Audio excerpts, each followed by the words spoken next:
¿Cómo están, amigos? Ya hemos llegado a la que es la última clase del curso de formación general de la Academia de Renovación Nacional que se impartió durante el verano del año 2014.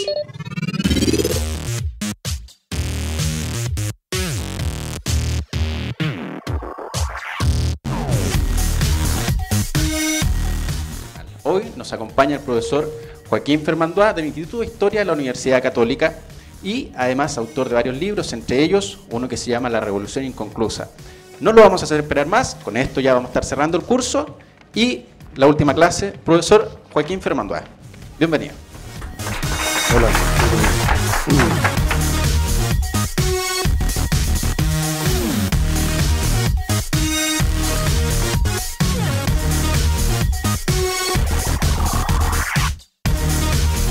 Buenas tardes, muchas gracias por la invitación y la ocasión de poder conversar con ustedes sobre temas de política exterior chilena. Después podemos pasar una conversación sobre más detallada sobre lo que presentaré hoy día.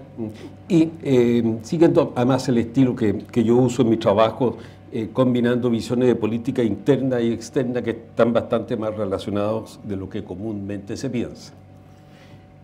En primer lugar, las relaciones internacionales, si miramos lo que piensa espontáneamente, lo que se le ocurre espontáneamente a la gente, tienen que ver con como situaciones que pasan fuera del país, como que fuera un cable que conecta Pudahuel con el resto del mundo, antes era Valparaíso con el resto del mundo, o que empezara en el Paso Libertadores. No, las relaciones internacionales son una parte sustancial del desarrollo de la sociedad humana.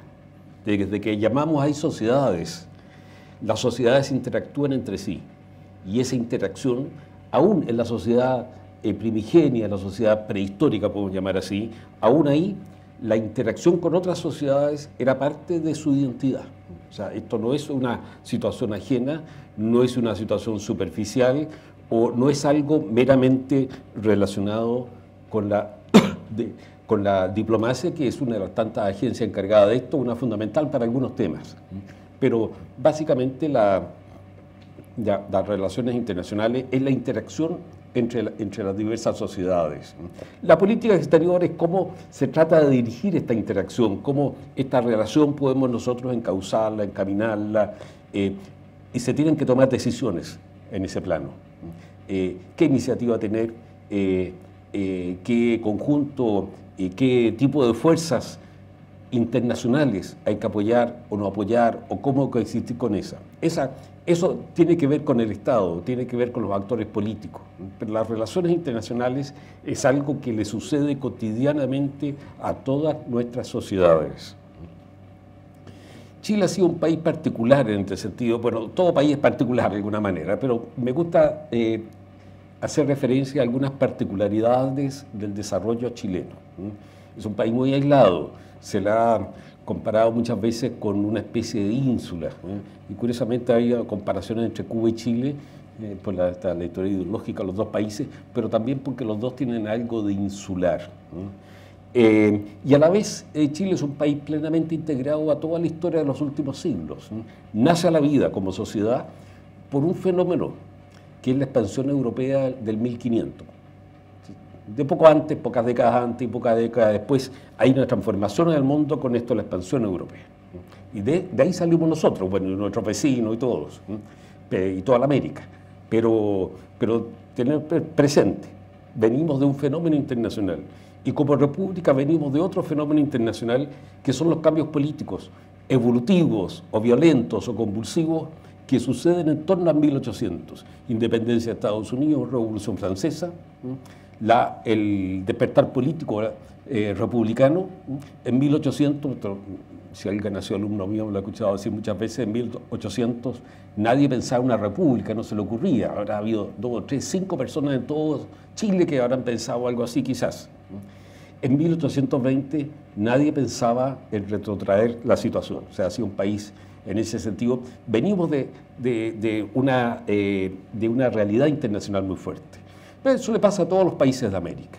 Pero entre el siglo XIX y XX tenemos otra particularidad de las muchas, pero hay una que caracteriza a Chile. Y es que que no tiene que ver exactamente con política exterior, pero es parte de nuestros vínculos. Y es que en Chile, primero, hay más desarrollo institucional formal que en otros países de América Latina. Chile y Brasil son los más estables, pero esta estabilidad no es absoluta. Se habla mucho de que cada 40 años hay crisis en Chile. Las cifras, por supuesto, las matemáticas no son exactas en este plano, pero hay una cierta lógica en esta situación, en esta evolución. Eso ha sucedido así en la historia, en los 200 años de la historia republicana. Crisis institucional, algunas muy profundas, otras menos profundas. Eso ha sucedido. Pero más estable que otros países, a pesar de esto. Brasil quizás es un país en términos relativos más estable. Segundo lugar, Chile ha tenido una orientación política y un sistema político muy simultáneo con el mundo europeo, más simultáneo en las formas, quizás en el fondo no, pero en las formas más simultáneo, como más al unísono que con el desarrollo europeo, que es donde viene toda la política moderna, porque todo lo que llamamos hoy día el mundo, sociedad, etcétera, nace de lo que algunos, si miramos el mapa entero del mundo, es la península que se llama Europa, de ahí nace. Y nosotros hemos llevado a eso, hemos llevado una historia muy paralela. Hubo comunismo y anticomunismo antes que la Revolución Rusa. En la década del 30 todos los partidos que estaban en el mundo estaban representados en Chile. Había una izquierda marxista fuerte, un centro y una derecha. Chile y Cuba tuvieron los partidos comunistas más fuertes del continente en relación al país, al tamaño del país, se entiende. Pues el Partido Comunista Chileno es más importante que el cubano, pero el cubano tenía su importancia. El cubano no fue el que hizo la revolución, lo usó después el movimiento 26 de julio de Castro. Como han observado algunos expertos internacionales, dicen Castro, Allende, Pinochet son nombres en cualquier parte del mundo, en el sentido de que saben qué representan aproximadamente. En cambio, Perón es muy argentino. Y otros líderes latinoamericanos también pueden ser considerados. Chile, en cambio, tiene una historia con ese sentido más representativa. O sea, y la crisis chilena del 73 tuvo como valor universal, y que eso, y fue mirada de esta manera. Esto, la relación de la política chilena con la política mundial, con el sistema internacional y las relaciones. Yo creo que Chile era muy representativo antes del 70, pero el 70 se hizo famoso, y eso condicionó y sigue condicionando mucho algunos aspectos de Chile en el exterior. Pero Chile, un país, también es un Estado, dentro de un sistema de Estados. Cuando se habla mucho de América Latina, cuando creo que es cierto, hay una subcultura, yo diría, occidental, que es la latinoamericana, que también es una cultura criolla, mestiza. También lo que es importante en América Latina es que el Estado Nacional tiene raíces. Yo en esto sigo completamente lo que afirma Sergio Villalobos, de que España en América creó naciones. No lo hizo como un proyecto, no existían los proyectos en esa época, nada, pero resultó así, salió así. Los estados nacionales no son una realidad pasajera. Algunos, Uruguay pudo no haber existido, pero una vez llegado un momento cuando se instala el momento fundacional de la República, al existir, siguió existiendo. Lo mismo podría ser quizás el caso de Ecuador. Y están los estados que quedaron como colonia después de la independencia, el caso de Cuba, bueno, que también tenía una lógica, Puerto Rico, las dependencias de Francia, de Holanda, de Inglaterra en América, que han seguido también, se han añadido a estos estados que les llamamos América Latina, muy entre comillas, más por proximidad geográfica, temas de subdesarrollo, temas de retórica. Pero estamos en este sistema de estados. Y el sistema de Estado en América Latina, caracterizado por estados nacionales, con una cooperación relativamente baja, aunque hay una alimentación entre ellos. La independencia fue una empresa, como diríamos, transnacional. Caudillos iban de un lado a otro. Bolívar es el fundador de Bolivia. San Martín tuvo un papel central en la independencia de Chile, después en la independencia de Perú, en fin. Pero rápidamente el mapa se reordena en estados nacionales. Y surgen todos los problemas entre estados nacionales. Pero antes de llegar al gran tema de la historia vecinal de Chile, es que, a diferencia de Europa, que es el gran ejemplo en la historia moderna, en donde la guerra entre estados, entre poderes primero, después entre estados nacionales, ha jugado un papel clave desde el siglo XIV, XV hasta la Segunda Guerra Mundial, que ya es una guerra que es más ideológica, pero de todas maneras, Francia, Alemania, Inglaterra, Rusia, Unión Soviética, y el agente externo que es Estados Unidos, una potencia global. La guerra ha jugado un papel central. En América Latina no ha sido así. En América Latina lo que ha habido es la baja gobernabilidad política, las crisis internas, las revueltas, la inestabilidad. Esa es la característica. La violencia es interna. Y hoy día yo diría que la violencia fundamentalmente está llevando por la crisis del Estado de Derecho en América Latina a través de la inseguridad, que es otro concepto, si ustedes quieren, no político, pero que si afecta al cuerpo político finalmente tenga que hacer. Pero esa es una opinión mía por ahora. Poca guerra internacional. Desgraciadamente, entre las importantes guerras internacionales, Chile entró de lleno en ellas. La guerra más absoluta, la más feroz que hubo en el siglo XIX, fue la llamada la guerra de la Triple Alianza. No sé si alguna vez ustedes hayan escuchado. Brasil, Argentina y Uruguay contra Paraguay. Calculen quién ganó. Fue atroz. Hay cifras que se dan que quizás yo creo que no hay ninguna base estadística que habla del 90% de los hombres murieron. Me acuerdo, mi profesor se reía cuando yo era en mi enseñanza media, porque decían, era estupendo ser hombre en esa época. Se veía Paraguay, había como 10 mujeres por hombre. Realmente ahí la estadística es cierta. Eso, me acuerdo, siempre me parecía chiste, pero la estadística hay que tener cuidado. Pero sí fue la guerra más feroz. Pero la guerra que influyó y que de alguna manera fue como un paradigma y que afectó a Chile fue la guerra del Pacífico, que como bien sabemos, y lo sabemos en estos días especialmente, no deja de existir en restos, pero en restos problemáticos para nosotros, en restos, en restos irritantes y que afectan y afectarán a Chile. Chile se vio envuelto en esta guerra. Creo que también hubo responsabilidad de Chile, hubo varias responsabilidades en este tema, no voy a ahondar más de eso, pero en el siglo XX, digamos, pero dejó una huella importante. Y Chile fue visto en el continente, al comienzo como una guerra estalla por una cantidad de motivos, y después como Chile un país más prepotente, más violento, una imagen negativa en torno al 1900 en Chile. Creo que esa imagen se ha ido eclipsando después en el curso del siglo XX hasta hoy, pero desempeña un papel importante. O sea, Chile está marcado en términos internacionales, en términos de cooperación con la región en ese sentido.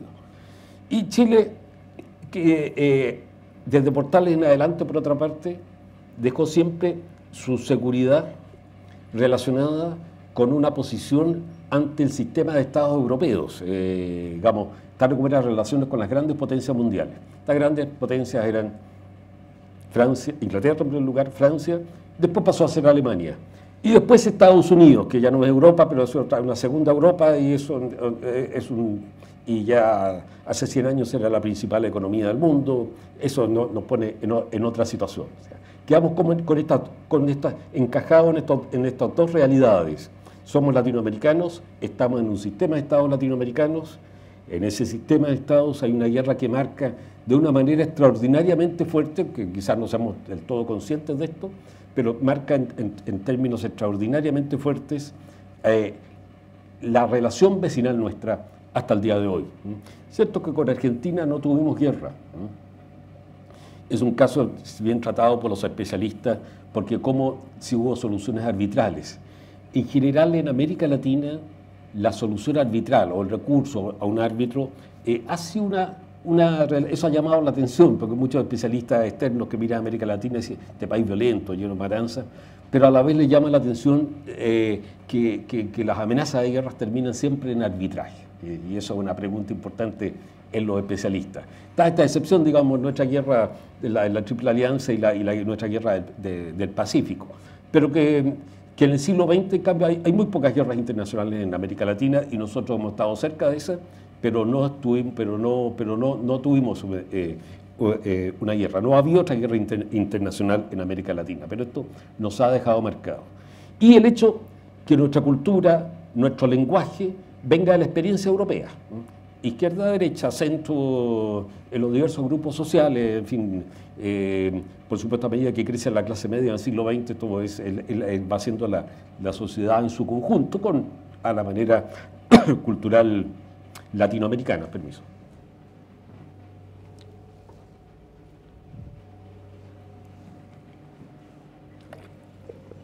Y aquí esperar que no se me... No la bote con el pie. Ese aspecto. Pero por otro lado, nuestra cultura, América Latina por un lado, con América del Sur especialmente, pero por el otro lado Europa, Estados Unidos, el globo en el siglo XX, la globalización no comenzó con la caída del muro de Berlín, sino que es un fenómeno muy antiguo que se expande, sí.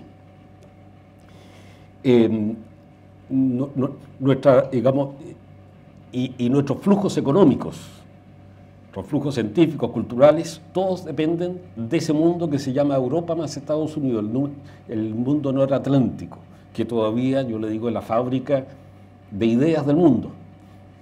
Porque el comunismo en China o en la Unión Soviética, el nacionalismo no nacen en China o en la Unión Soviética, son expresiones parte de la historia europea, que se personifican, que inciden en otros países, pero toda esa experiencia viene de ahí. Y nuestro lazo económico vital. En la colonia era el Imperio Español. En la República ha sido ese mundo externo, ese mundo externo que nos proporciona como un contrapeso con el tema de América Latina, pero al mismo tiempo una cierta dependencia de esa realidad, de esa realidad. Después, Chile tiene un eclipse en el siglo XX en muchos sentidos, por la crisis social interna, por la depresión económica, y viene una lenta recuperación. ¿En qué tiene que ver, en cierta medida, la estabilidad democrática que empezó a llamar la atención después de la Segunda Guerra Mundial? Diplomáticos norteamericanos, cuando analizan el caso chileno, dicen: pucha, este país económicamente no va a salir adelante, no va a hacer nada, no luchan contra la inflación, etcétera. Pero es el único país democrático que hay en estos momentos, y como nosotros luchamos en el mundo por la democracia, tenemos que ayudarlo, así como diciendo, no nos queda otra, ¿no? Eso es una expresión, una mirada muy típica al Chile de la época. En la década del 40 hasta el 70, no hay una gran contradicción entre la aproximación de Chile a las relaciones internacionales con el resto de América Latina. Pero a la vez, lo que parecía apaciguarse, que fue toda la política chilena después de la Guerra del Pacífico, a partir de 1900. Yo hubiera empezado antes si no fuera por la Guerra Civil del 91, fue tratar de consolidar instituciones internacionales y adherirse a un sistema internacional como forma de coexistir con América Latina, el ingreso a la Sociedad de las Naciones, la buena relación con Estados Unidos y con las potencias europeas.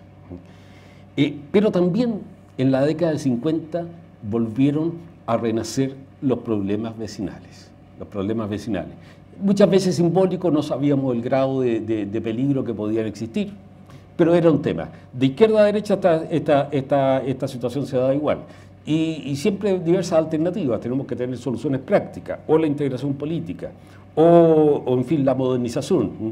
Llegado el momento, los problemas subsistían. Y al mismo tiempo los países latinoamericanos, por otro lado, cooperaban, porque esta es una característica especial de nuestro mundo latinoamericano, que coopera, pero que también tiene sus rencillas, y creo que no sabe construir, le cuesta construir una cooperación madura. Se compara con el proceso europeo, este fantástico, a pesar de la crisis actual, este fantástico proceso de integración. Pero también América Latina no ha tenido las experiencias trágicas, brutales de las guerras mundiales y de una historia de guerras que tuvo el mundo europeo, y que solo al borde del exterminio tuvieron que saber cómo cambiar esta hostilidad en cooperación. América Latina no ha tenido ese incentivo. Y bueno, vino la crisis en Chile, la crisis política interna, que tiene que ver con el sistema internacional, es definido como dije yo, porque la llamada vía chilena al socialismo era básicamente adoptar para el futuro de Chile más que una política exterior de aproximación a la Unión Soviética y a Cuba, que además existía, era adoptarlos como modelo de sociedad. Modelo de sociedad. Un modelo marxista es un modelo también salido de la historia europea, de la historia moderna, de la historia occidental. Pero claro, un modelo revolucionario, radicalmente distinto. Y eso tenía que provocar conflictos y divisiones en Chile y en muchas partes del mundo. Lo que pasa en Chile pasaba en muchas otras partes del mundo de otras maneras. O sea, esta pugna marxismo, antimarxismo, o tratemos de sacar una tercera alternativa entre ellas, es como una pugna fundamental del siglo XX en una gran cantidad de países del mundo, no en todo porque nunca nada es homogéneo, pero en una gran cantidad de países en el mundo sucede esta pugna, este tipo de pugna. Y la crisis en Chile, claro, provocó también la reaparición de los conflictos de Chile con vecinales y aunque el régimen militar fue bienvenido por muchos gobiernos latinoamericanos, cambió la atmósfera después. Brasil cambió de política, en fin, no nos vamos a detener en eso, podemos conversarlo después. Vino todo el periodo del aislamiento de Chile y de dos guerras probables, en 1974-75 con Perú, el 78 con Argentina, y quizás con Perú también. Yo creo que Perú en esa vez solo movilizó tropas y no tenía una intención bélica, pero eso afectaba mucho a Chile, naturalmente. Y después el 82 con probable también, depende de una alternativa contrafactual, qué habrá pasado si Argentina habrá logrado de un plumazo sin guerra apoderarse de las Malvinas, pero eso fue otra probabilidad. Y Chile, al apoyar a Inglaterra, creó un tema importante con Argentina. Indudablemente esto va a ser cobrado en algún momento. Depende cómo evoluciona Argentina también. Muchos argentinos entienden esto, no importa. Pero es un tema. En otro país siempre les digo, no es lo mismo, pero en fin, como cuando mis amigos argentinos, yo les digo, bueno, y hubiera sido Pinochet, Allende, Holguín, ¿qué otra cosa hubieran hecho si el general Galtieri amenazó a Chile con una guerra inmediatamente, el día de la invasión de las Malvinas? Pero también de que en 1891 y 92 casi una guerra entre Chile y Estados Unidos, el famoso incidente del Baltimore. Estas cosas que pasaron en la época del gran imperialismo norteamericano, bastante ridícula porque comenzó en una pelea o una riña entre borrachos, aparentemente, la información no es clara, en un prostíbulo en Valparaíso, en el barrio del Puerto. Entonces, esto pasa en los manuales de relaciones internacionales o historias, esto es como un gran ejemplo, el Baltimore. Tuvo a punto de una guerra entre Chile y Argentina y el canciller de Argentina le ofreció ayuda a Estados Unidos, ¿no? Entonces, claro, la ayuda de Chile a Inglaterra fue más concreta. Esta fue una oferta de un canciller, pero no es lo mismo, pero de todas maneras es bueno tenerlo siempre como argumento, porque a Chile le hubiera ido muy mal. Era una guerra de ese tipo. ¿Qué pasa con la nueva democracia en Chile a partir de 1990 en relaciones internacionales? Tanto el régimen militar, el régimen de Pinochet, o el mismo golpe, que no era de Pinochet, pero que en fin, él pasó a simbolizar la fórmula chilena después, son producto de una crisis interna política que era parte de los dilemas de la historia moderna, de todo el mundo del siglo XX. Eso era parte. Pero también la transición a la democracia, una transición bastante larga que se cumple a lo largo de los 80, porque no es lo mismo ni el régimen ni Chile en los 70 y en los 80. Yo insisto bastante en eso, estoy escribiendo algo sobre el tema, cómo hay una evolución entre los 70 y los 80 internamente. Esa es una discusión para otra vez o podemos hablar después, en fin.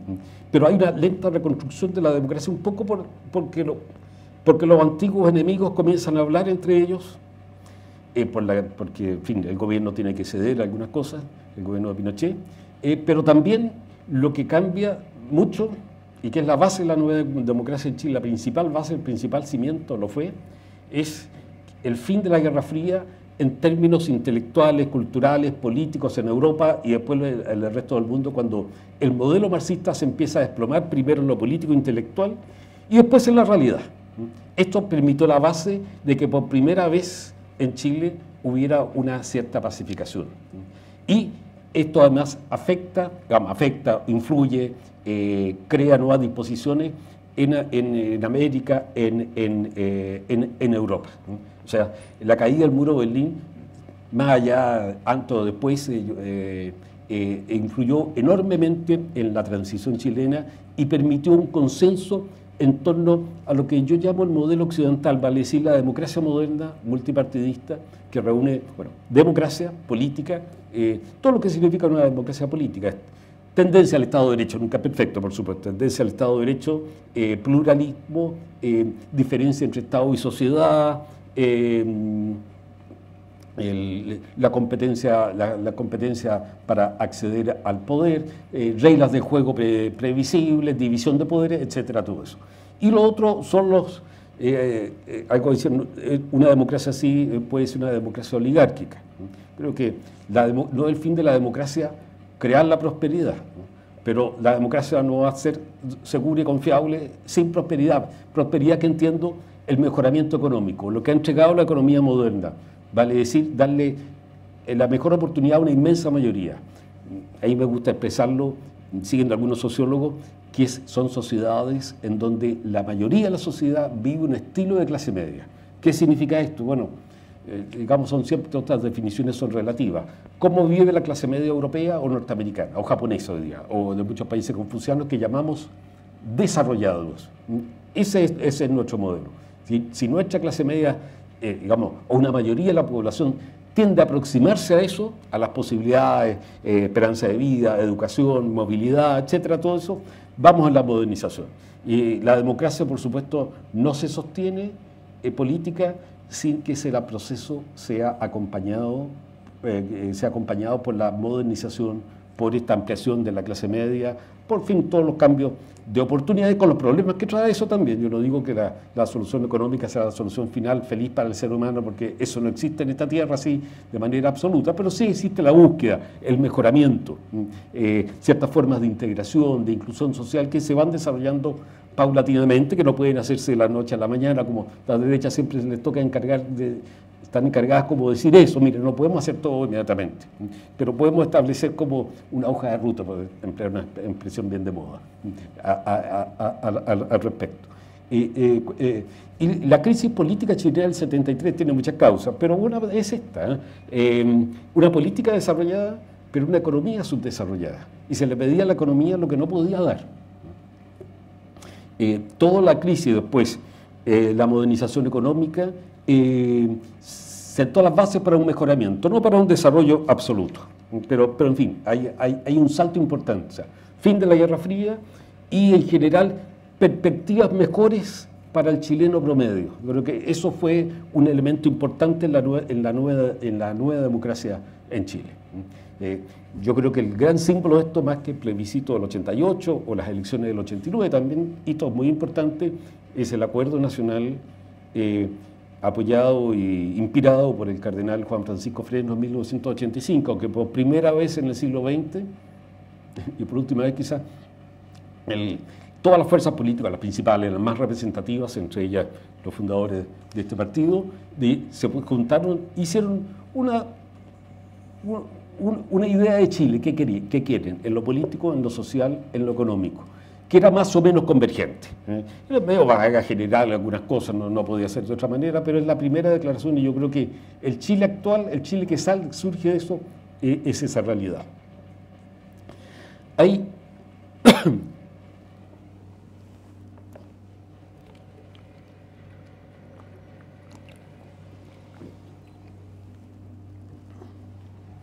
y el sistema, Chile pasó de un aislamiento casi absoluto en la época del régimen militar a ser una especie de estrella internacional. Yo creo que esto fue algo evolutivo, no pasó de la noche a la mañana, hay cambios en la década de los 80, ya el año 86, 87 sobre todo, muchos miraban a América Latina y decían, es un desastre, pero la economía chilena está bien, Chile tiene que completar sus reformas económicas con reformas políticas que se acerquen a una democracia. Hay algo paulatino. Y la paz interna, la nueva democracia es la base en llegar a esta convergencia y en hacer la práctica. En términos internacionales, aunque hay muchos incidentes que podemos conversar y muchas discusiones, en general parecía como una realidad internacional no problemática en lo esencial para Chile, a pesar de los detalles, no detalles, pero cosas puntuales como Laguna del Desierto. Mi impresión, bueno, trataba de conversar del asunto, creo que Chile no se preparó bien para eso, y los títulos argentinos también eran más fuertes. Otro incidente con Perú, no de acuerdo, pero que al final se logra determinado. En general, esta convergencia latinoamericana, este mundo que giraba en torno al modelo occidental, el liderazgo norteamericano hasta cierto punto, que un poco se desgastó después. Después, en torno al año 2000, las cosas nunca pasan exactamente una fecha, pero uno la usa para ubicarse. Del 2000 en adelante hay una realidad distinta en América Latina. El gran símbolo es la respuesta chavista, en fin, es una fórmula nueva, que en cierta manera un poco tiene también algo de los Castro y del caudillo latinoamericano del 19. Venezuela, su primera democracia que continuada, en que elige un presidente que después es sucedido por otro presidente elegido, comienza en 1958, o sea, se eligió el 59, una pequeña revolución en el 58-59. Y de ahí hasta la elección de Chávez. O sea, tenemos que entender que Venezuela sale de esa historia y de una cantidad de caudillos que nosotros no conocemos. O sea, caudillos, digamos, de exquisita novela surrealista latinoamericana. Es la realidad venezolana junto con una gran riqueza, interacción con el resto del mundo, con América, con Estados Unidos, pero es una situación de ese tipo. Pero indudablemente esto afecta a América Latina. Al punto de vista, hasta el punto de que la política exterior en Chile deja, salvo estas cosas, Laguna del Desierto, el tema del Tratado del 99 con Perú para completar unas cláusulas no cumplidas de 1929, en la cual nunca hubo acuerdo. Todo eso al final se llegó, hubo discusión, pero se llegó.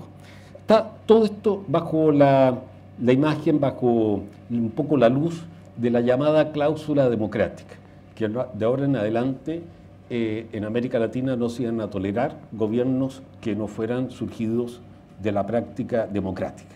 La práctica democrática, como la definí, en fin, pluripartidista, el modelo de la democracia occidental. Esa. Y que cualquier cambio no regular de gobierno de ese país iba a ser suspendido en las organizaciones internacionales. Del 2000 hasta ahora tenemos un proceso que nos lleva a otra parte. Nos lleva a dictaduras de tipo marxista, pero tampoco lleva a una consolidación democrática. Esto ha cambiado bastante el panorama. El debilitamiento general de Estados Unidos por políticas, yo creo, temerarias, imprudentes, y porque Estados Unidos, contra lo que se dice, yo no tengo mucho miedo al imperialismo norteamericano, salvo que no sea enemigo directo de Estados Unidos, eso puede ser terrible, pero si no se puede coexistir con eso. Estados Unidos es muy fuerte, todavía a China le falta mucho para alcanzarlo, no solamente en términos económicos, sino que en todo lo que es su capacidad, eso falta muchas décadas, sí que sucede. Pero Estados Unidos no puede dominar el mundo es muy diverso y es muy cambiante. En segundo lugar, Estados Unidos tampoco se puede alejar del mundo, porque también depende un poco de eso. Y que, para entender un poco lo que pasa ahora, es otra realidad importante, se habla mucho de globalización. Pero, a ver, esta realidad, volvemos al comienzo de mi charla, cuando decía que el mundo, que la sociedad humana es tan interrelacionada, eso es parte de su identidad. Eso ha pasado siempre, pero al mismo tiempo ha habido las particularidades. Ha habido momentos imperiales, el imperio romano, el imperio chino, que une a varios estados por la fuerza, por las buenas o por las malas, una mezcla más de las malas que las buenas. Pasa. Pero desde el año 1500, la fecha naturalmente una cosa de abstracción, en adelante, estos imperios han tendido a fracasar. Castilla, siglo XVI, si es que quería un imperio, Napoleón, Luis XIV, no tanto imperio, pero de todas maneras otra forma hegemónica en Europa, Napoleón, la Unión Soviética, Alemania de Hitler, que era un imperio en Europa, fracasó. La pluralidad política ha sido, la pluralidad de estados, de poderes, ha sido una realidad fuerte. O sea, hay estas dos cosas, la tendencia a la mayor interrelación de la sociedad humana y la tendencia a la particularidad, y que las sociedades humanas tienen que interactuar con con esos fenómenos globales, pero al mismo tiempo tienen que organizarse a sí mismas. Las sociedades que salen adelante es porque logran, y que nosotros consideramos que salgan adelante. Uno me dice, mire, la Cuba de Castro la que ha tenido respuesta. Yo creo que no ha tenido muchas respuestas, o ninguna. Tiene 2 o 3 cosas, showcases así para mostrar, pero que no muestran sustancialmente a la sociedad. Las sociedades que logran salir adelante, las que se logran organizar bien adentro, organizar en lo político, porque eso permite ordenar pautas y no crea la democracia, no crea la economía, pero favorece o desfavorece, y eso es fundamental. Entonces, esas 2 realidades, la particularidad y la generalidad, vivimos, las relaciones internacionales nacen de eso, nuestra realidad es así, eso no ha cambiado en el mundo posguerra fría, ni en el mundo, ni creo que vaya a cambiar muy radicalmente. Desde luego, las grandes potencias nunca van a dejar de existir, lo que vemos es la persistencia de ellas. Hay cambios relativos de poder, pero, me aparto un poco de esto, pero para reforzar este argumento, desde el año 50 aproximadamente, el porcentaje de lo que es la economía norteamericana en el mundo no ha cambiado mucho, ha bajado, claro, porque los otros han subido, pero no ha habido grandes cambios, al 25, al 21%, al 20%, no es un cambio tan trascendental, eso sigue más o menos estable. Había una distorsión porque se consideraba que la economía soviética era más grande de lo que al final era. Pero una vez observadas estas distorsiones, se ve que el mundo en eso es relativamente estable. Los cambios, los historiadores insistimos, son siempre cambios incrementales, lentos. No hay que creer mucho en los cambios espectaculares. O sea, esa realidad es fundamental. Y en América Latina tenemos también una realidad contradictoria, porque hay países sometidos a grandes crisis políticas, como Argentina, pero que, a pesar de todos los problemas, uno dice, tiene una solidez social, cultural y hasta económica de fondo, que le permite sobrevivir a la crisis política. Ya había otros países que han adoptado reformas graduales, que han ido cambiando, creo que lo que es Perú, bueno, el caso chileno, el caso colombiano, un poco viene saliendo una gran crisis, veamos qué va a pasar, yo confío en los cambios rápidos. Y el caso de Brasil. Brasil, que aspira ahora a ser gran potencia, que quiere ser el líder latinoamericano, yo creo que es una cierta hegemonía, pero Brasil ha tenido un proyecto que es muy histórico, viene del siglo XIX, una idea de liderazgo latinoamericano, primero en convergencia con Washington, hoy día más en hostilidad, pero tampoco muy absoluta. Pero Brasil es como el drama latinoamericano un poco multiplicado. Es cierto que han habido mejoramientos ahora en estos últimos 10, 15 años, pero es un país todavía mucho más marcado que Chile, pero mucho más, y para qué decir que Argentina, por las diferencias sociales. Hay un país que funciona muy bien, que tiene una inmensa clase media de decenas de millones de personas que consumen como la clase media española o quizá otra europea más desarrollada todavía, pero hay otra mitad del país que está sumida en la miseria y eso no va a cambiar rápidamente. O sea, tenemos el caso de los BRICS, no todos, pero algunos como la India, Sudáfrica, Brasil, que son países en donde son grandes potencias, bueno, porque tienen un sector exitoso.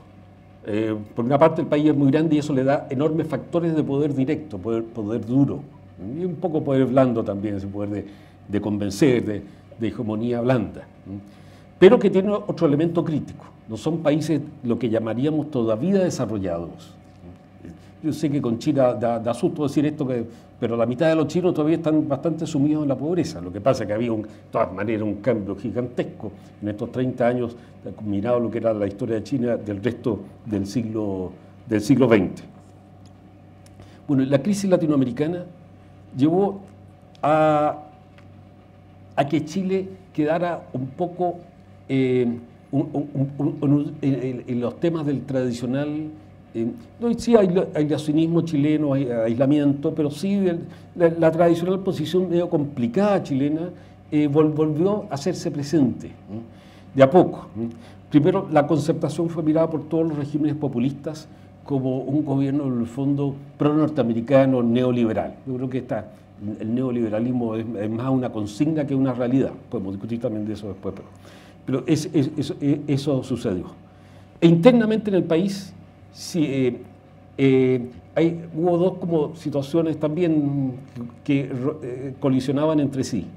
Por una parte, la crisis en Argentina, en otros países latinoamericanos, hizo ver que la población en general, y las encuestas lo demostraban hasta hace pocos años, estaba contenta con lo que le pasaba, tenía como un cierto optimismo, pedía más, como es lógico, había muchos problemas y no existen, pero en general estaba contenta. Pero por otro lado también, al final, la situación latinoamericana, esta crisis ha revertido un poco sobre Chile. Las izquierdas son, como les corresponde quizá un poco ser, siempre tienen un lenguaje político más directo, más articulado, y saben presentar una posición que a otros sectores les cuesta decirlo, explicarlo, lo que quiere Chile en términos latinoamericanos. Y también en estos últimos 5, 6, 7 años, la izquierda chilena o la centroizquierda ha un poco vuelto sobre sus pasos como arrepentido de lo que realizó. Y todo esto, y el aislamiento con que estaba relativamente en América Latina, le ha llevado sobre dudas, le ha vuelto en dudas sobre la validez del modelo chileno. Entonces, eso ha acentuado un cierto sentido de crisis, y yo creo muy artificial en muchos sentidos, pero que los juicios subjetivos tienen una enorme importancia en la vida humana. O sea, ha habido un aumento de la situación de la vulnerabilidad chilena. Por un lado, tratados de libre comercio con gran parte del mundo, integración con América del Norte, con la Unión Europea, con Asia. Este cambio geoeconómico mundial para Chile muy grande, en donde siempre nuestras exportaciones estaban concentradas en Estados Unidos y Europa. Y ahora, si bien, digamos, en la emergencia de Asia, que fue primero, comenzó Japón, y después China y Japón, y los otros países del mundo confuciano que también que han ejercido una influencia. Y también, esto puede ser contradictorio, pero tenemos que tener presente que se habla de que no hemos avanzado en la integración con América Latina. Ahora, como nunca, teníamos que volver a la colonia para mostrar otra época, como estos últimos 20, 25 años, en los cuales la interrelación, o la relación, digamos, pero, en fin, los intercambios para allá y para acá, con la región, con América del Sur en especial, nunca habían sido tan intensos como ahora. Esa es una realidad y una integración práctica en nuestros países que es mucho más potente y que yo creo que le corresponde más a esta diversidad de estados nacionales. Pero esto refuerza más, yo creo,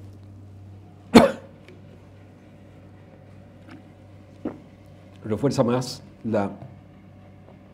la realidad y que tenemos que percibir esa realidad, que nuestra seguridad, nuestra capacidad de cambiar, de modernizarnos, del mejoramiento, de tener un país con más oportunidades, pero también con seguridad en sí mismo, es que parte de nuestra seguridad está en la región, pero parte también está en mantener estos lazos internacionales.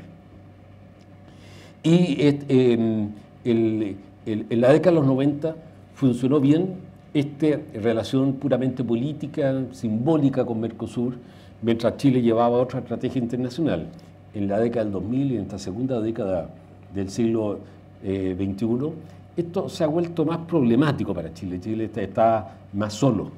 Integrarse más a Mercosur, ¿a qué costo? Un costo que destruya las reformas realizadas en Chile, sin obtener grandes ventajas. Es un asunto complejo. El cambio político en Chile del 2010, por un lado, hace que la evolución de los últimos 24 años, van a ser 25 años, 24 años desde 1990, la nueva democracia, está un poco confirmado, porque, y casi se consolida, porque por esta gran convergencia que había habido en Chile, el paso de una coalición de centro-izquierda a una más o menos de centro-derecha, no significó ni grandes cambios políticos, ni grandes cambios, ni grandes reformas sociales y económicas, sino como, yo lo veo más como una continuidad en la mayor parte de los casos. Pero sí una sensación de crisis en lo cual el panorama externo juega algún papel por el cambio de cultura política en la izquierda que está viendo que ha habido ahora. No es un cambio dramático, no creo que haya haber un gran cambio en la posición internacional de Chile, pero hay este cambio.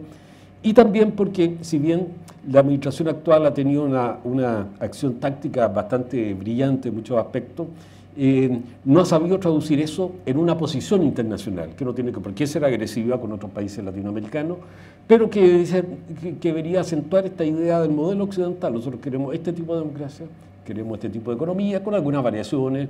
Creo que entre Chile y Brasil no hay grandes diferencias en torno a economía política, a estrategias. Hay una historia, Brasil tiene una historia determinada en su organización económica. Chile tuvo un drástico cambio y que no se va a poder a su vez volver atrás sin pagar un precio bastante grande. Y creo que no, por ahora, no en este periodo, no va a haber una tentación populista radical, porque eso sería peligroso, porque la Unidad Popular hizo, en parte de su política fue una política populista, pero los recursos alcanzaron como para 6 meses, después se agotaron y ahí vino la crisis. En cambio ahora un gobierno populista radical, digamos, ya me inventé un Chávez en Chile, tiene para mucho, por años puede entregar mucho, hasta que se pise la cola, hasta que haya una crisis, porque el colchón es más grande. Entonces, ese es un tema que hay que tener presente, pero no creo que vaya a cambiar. Pero también este sentido, un cierto sentido de orfandad internacional, en que se encuentra un poco lo que podríamos llamar el modelo chileno, que se encuentra este modelo, tiene que ver un poco con la debilidad del sector de la debilidad política, que creo que es un elemento que hay que atacar, del cual hay que preocuparse en elaborar qué queremos nosotros, qué queremos internacionalmente. Hay como 3 bloques de poder que están superpuestos en América Latina: la Alianza del Pacífico, la Mercosur y ALBA. ALBA depende fundamentalmente de un liderazgo, del liderazgo de los recursos de Venezuela, algo que se ha ido debilitando. Si van a llevar, ¿cuál va a ser el futuro? Yo siempre he dicho, no es una revolución marxista, pero cada día se le parece más. Lo que pasa es que no se atreve, no quiere a lo mejor llegar a las últimas conclusiones de eso. Cuba tiene un aspecto simbólico para una parte de la izquierda, para una parte de la izquierda latinoamericana, y en ese sentido ejerce una cierta autoridad moral dentro de una parte de la izquierda. Pero también Cuba es el caso muy del Caribe y de América Central, de Estado patrimonial. Una familia tiene el poder, los Trujillo, los Somoza, 55 años con los Castro. Es otro tipo de estructura, es otro tipo de relación, pero yo llamo la atención acerca de que el fenómeno también tiene raíces culturales importantes. ¿Y qué va a pasar con la muerte de los Castro? Yo creo que va a cambiar el sistema. No necesariamente una democracia, pero hay como una crisis ad portas. Esta relación con América Latina no tendría muchos problemas si no fuera porque nuestra relación vecinal es la más complicada de todos los países latinoamericanos. Hace poco, en una reunión a raíz de lo del Perú, estaba el canciller, hay una gran cantidad de gente, yo aludí a esta realidad. El canciller me decía, no, si hay una impresión muy favorable a nosotros afuera. Sí, eso puede ser, pero en términos comparativos, el país que tiene más dificultades internacionales con los vecinos directos es Chile. Todos tienen problemas con los vecinos, cualquiera sabemos que la vecindad es oportunidad y problemas, eso no tiene nada de raro. Chile está un poco más marcado por eso, y por eso hay una situación como más delicada, en la cual Chile demanda más prudencia. Tenemos que coexistir con esta situación, sin, me parece, dejar de lado que nuestra seguridad como Estado nacional, las fronteras, tiene que ver cómo manejamos nuestra relación con América Latina. Pero también depende de cómo nos orientemos hacia el mundo en nuestro mercado, en nuestras relaciones internacionales. No es que las grandes potencias se vayan a preocuparse, a Chile le pasa algo, no creo que le preocupe mucho. La época de la UP y la época del régimen de la Unidad Popular y del régimen militar fueron épocas en donde se transformó en símbolo, pero tampoco estuvieron tan preocupados de Chile, pero fueron símbolos. y eso pesó fuerte y sigue pesando todavía, en cierta manera, en el recuerdo. Pero tenemos, digamos, la seguridad internacional de Chile, si lo miramos como, y las posibilidades de Chile como Estado nacional, tiene que ser entre estas dos realidades, la coexistencia con los países latinoamericanos y la coexistencia y la integración en ese mundo internacional. Por eso yo estoy muy de acuerdo con la Asociación Transpacífica que está creando Barack Obama. Es cierto que hay naturalmente una intención especial de Estados Unidos que es más bien política, estratégica, es económica, pero también política estratégica. No todos los socios de eso a mí me gustan mucho.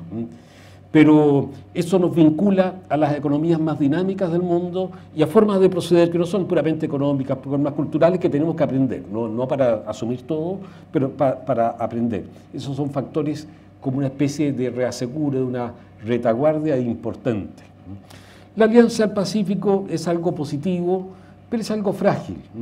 México tiene el problema que su política exterior está muy condicionada por Estados Unidos, no porque sea Estados Unidos ordene, sino porque sus grandes problemas son con Estados Unidos, sus grandes temas son con Estados Unidos. Y eso le quita autoridad dentro de América Latina. Tiene un problema interno de seguridad, para mí es el símbolo también de este tema de que la democracia sin seguridad en las calles es cuestionable y no sé cómo se va a solucionar. Aparentemente no han habido progresos, mientras México en otro sentido es también un país que tiene, bueno, es un gran país, ha tenido muchos progresos, pero tiene ese tema. Colombia viene saliendo de una gran crisis. Colombia es un Estado nacional importante en América Latina, ha tenido poco papel internacional en su historia, un poco quizás cogido, afectado por la violencia interna. Ojalá se vaya pacificando, pero ese es un tema, no es un aliado en el cual digamos, aquí está nuestro horizonte. Sí, es bueno tenerlo como amigo, pero más allá de eso no. Y con Perú hemos creado algo inédito, indudablemente en términos económicos en estos años, creo que eso es muy importante, pero la economía no garantiza todo. Hace 100 años, es una fecha muy simbólica, comenzó la Primera Guerra Mundial. Y los dos países que más comerciaban entre sí eran Inglaterra y Alemania, porque es lógico, las economías desarrolladas que más comercian son entre sí, es evidente eso. Entonces, permiso, voy a poner la chaqueta, porque parte del éxito de Chile es que hay aire acondicionado, y cuando yo era niño no había en ninguna parte, no sé, ni en La Moneda. Entonces, y esto trae problemas de salud, la modernización tiene dos caras. Bueno, entonces, yo digo, el arco del Pacífico yo creo que digamos, tenemos que apoyarlo, y creo que es importante, porque además somos países del Pacífico, y las realidades geográficas siguen teniendo importancia en el mundo. El mundo más pequeño, todo, parecería que la tecnología va superando la distancia. Pero hay dos razones que van en contra de eso. Primero, la persistencia de la particularidad política. Los seres humanos se organizan en sociedades políticas. Eso no creo que vaya a cambiar. Y la crisis de los imperios, que es otro tema. Y en segundo lugar, porque a la medida que somos más y que la superficie del planeta vaya siendo superable, cada metro cuadrado va adquiriendo más importancia. Entonces, en vez de disminuir la importancia de la geografía, crece de una manera distinta como antes, y por supuesto ya no existe el antiguo Estado soberano. La soberanía ha cambiado, en fin, es un tema que tenemos que ver y que incide mucho. Ahí está nuestro problema mapuche, que es un problema importante, un problema internacional de Chile, un problema interno y un problema externo, porque es un tema que está en la agenda internacional y Chile se podría haber afectado de esa manera. Y nace ahora, nace con la nueva democracia justamente porque nace en el mundo, no porque sea un tema. No digo que no haya un tema de pobreza, un tema tradicional de distancia cultural que creo que tenemos que poner nuestra cuota para superarlo, asumir que somos un país mestizo. Yo creo que hay una serie de proyectos culturales que incluso una centro derecha podría participar mucho más que una izquierda. Los primeros diputados mapuches fueron del Partido Conservador, no de la izquierda chilena. Yo creo que eso hace muchos años atrás, pero cuando las elecciones eran muy influidas por la compra, por los caudillos locales. Pero son temas que yo creo que es importante tenerlos presentes, porque también hay una pacificación necesaria, pero también tenemos que evaluar esa realidad. O sea, el mundo se interrelaciona, pero estas particularidades esta organización, la salud política de un país sigue siendo un tema fundamental. No hay crisis del Estado Nacional, hay transformación, sí. No hay crisis del Estado, o sea, el Estado sigue siendo importante. Hay mucha literatura sobre el fin del Estado, la globalización. Yo he estado reuniendo bastante literatura especializada sobre la persistencia del Estado, con sus transformaciones, ciertamente, y la interrelación. El Estado que se aísla podrá mantener a un régimen, los hermanos Castro o la familia Kim Il-sung, el fundador de Corea del Norte, que ahora está el nieto ahí, parece terminar a su propia familia para no tener competencia, en un caso absolutamente increíble, pero no extraño en la tradición confuciana. Antes de terminar, dos cosas. Uno, se habla que tenemos que tener una orientación latinoamericana. Yo creo que la gran crítica que hay a la administración del presidente Piñera es que no ha tenido esta orientación latinoamericana. ¿Qué se dice por esto? Es seguir las aguas de Brasil, de Venezuela, de Argentina, que, como lo dice la Argentina, aparte de mi amigo, porque mi amistad argentina, la mitad son kirchneristas y la otra anti-kirchneristas, de un país bastante polarizado, no tanto como Venezuela, pero Argentina ha perdido, sí, protagonismo internacional, creo que por razones propias. Pero ¿qué vamos a seguir? ¿A Venezuela? ¿A Brasil? Brasil yo creo que en general sigue una tendencia no divergente de la que sigue un país como Chile. Ha habido la vieja creencia chilena que Brasil es nuestro aliado, eso es lo completamente falso. Lo que sí que a Brasil no le gusta, o sea, considera que Chile debe seguir sus aguas. Eso ha sido complejo. Entonces nosotros tenemos que movernos en esa. Cuando veía a Dilma Rousseff abrazarse con Raúl Castro y con Fidel, son modelos diferentes. O sea, Brasil ha sido la principal causante, porque es el país más poderoso, de que la cláusula democrática, que aunque se inaugura la nueva etapa América Latina en los 90, haya quedado olvidada, porque ahora se condena a los cambios que vienen por golpes blancos o golpes directos, que vienen, llamemos así la derecha, pues no podemos decir que en Honduras haya sido derecha exactamente, pero podría decirse, pero no los que vienen de la izquierda, que han sido, fondo Venezuela, golpe blanco, porque una mayoría electoral no puede permitir cualquier cosa.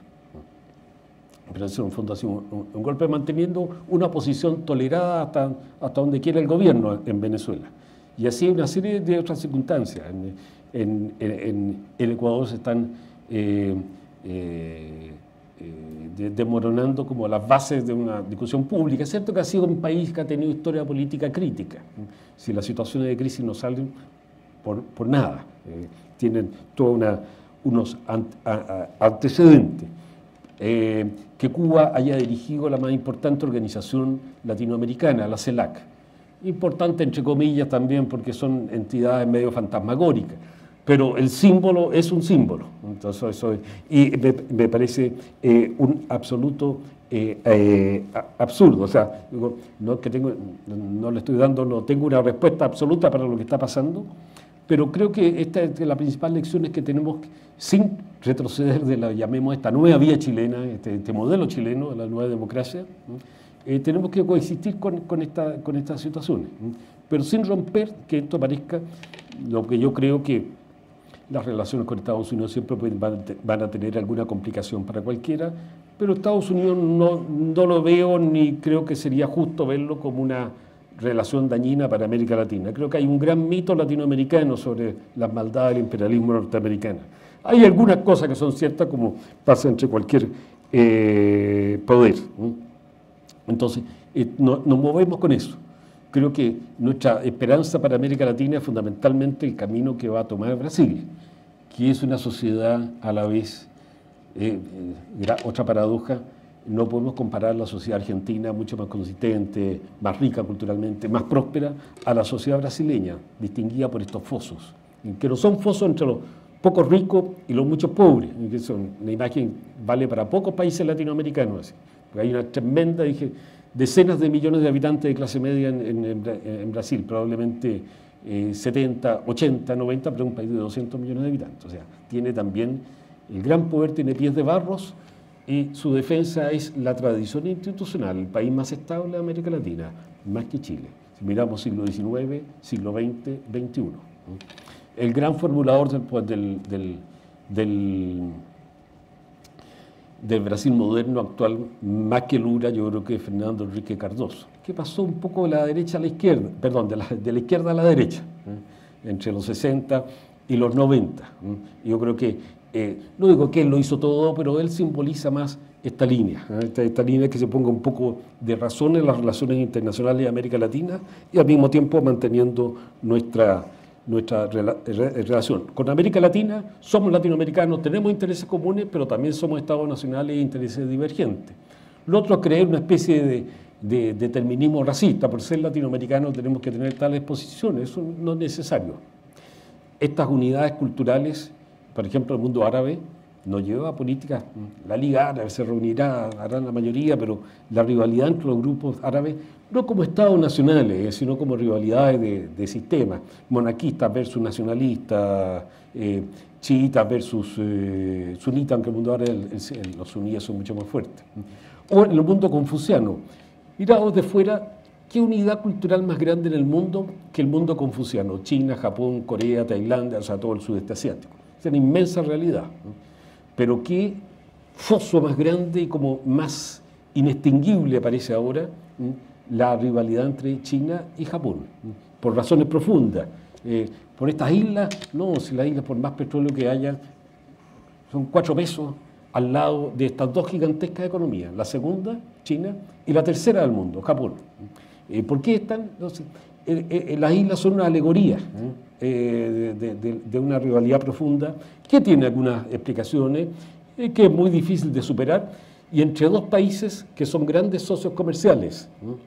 Japón, el principal socio comercial de Japón es China, y para China Japón es el segundo o tercer lugar, no lo recuerdo en este momento.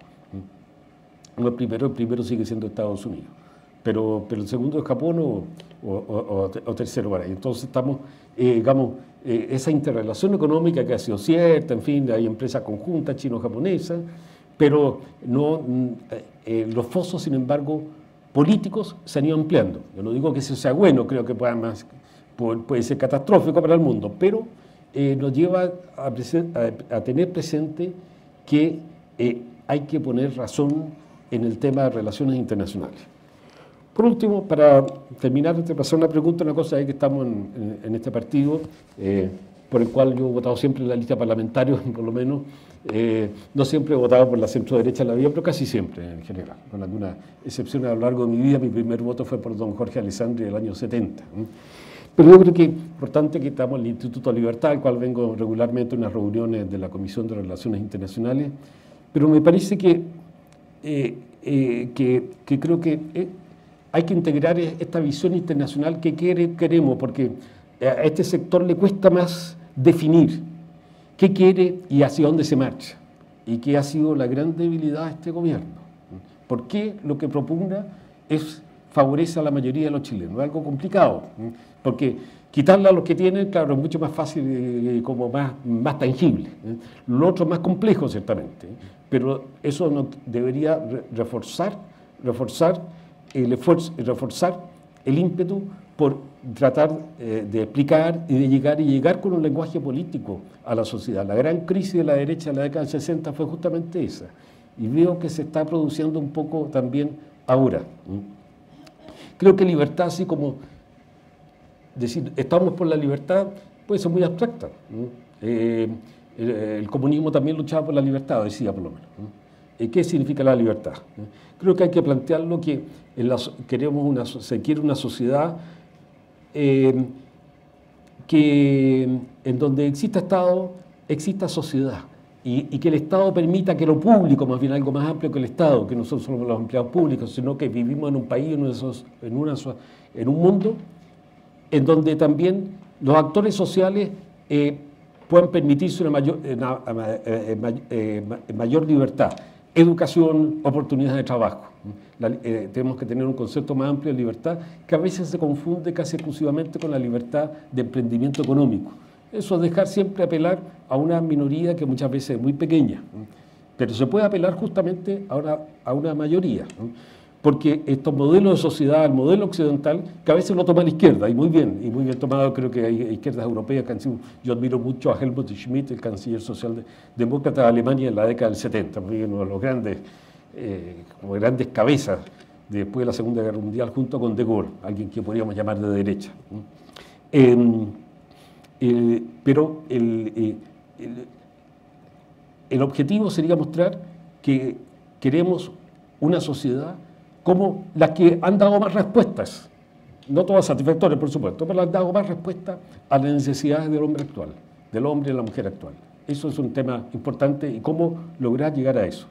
Creo que Chile ha avanzado mucho, pero toda sociedad humana es frágil y tenemos esta historia interrumpida constantemente en términos institucionales en Chile. Bueno, ahora podemos pasar a una conversación con ustedes.